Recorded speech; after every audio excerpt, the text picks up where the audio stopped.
Friends, இன்றைக்கி எங்கள் வீட்டில் என்ன லஞ்ச் செஞ்சுருக்காங்கன்னு பார்க்கலாம். நாங்கள் பிரேக்ஃபாஸ்ட் சாப்பிடல, அதனால் டேரெக்டாக 11 மணிக்கு லஞ்ச் சாப்பிட போகிறோம். என்ன லஞ்சுன்னு பார்க்கலாம். அம்மா இன்றைக்கி என்னம்மா சாப்பாடு? தக்காளி சாதம் வச்சுருக்கேன்டா. தக்காளி சாதம். Okay okay.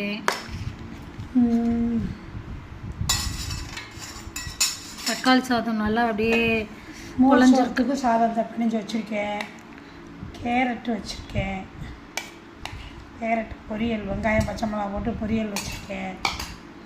மொச்சப்பயிறு மொச்சை அவிச்சு மசால் போட்டு பொரிச்சிருக்கேன். வாங்க சாப்பிடலாம். தக்காளி சாதம், கேரட் பொரியல், பச்சை மொச்சை பொரியல், வாழைப்பழம், 2வது சாப்பாடுக்கு தயிர் சாதம் எல்லாம் இருக்குது. வாங்க சாப்பிடலாம். ஓகேம்மா, பாய். சாப்பிட்லாம் வாங்க ஃப்ரெண்ட்ஸ். நீங்கள்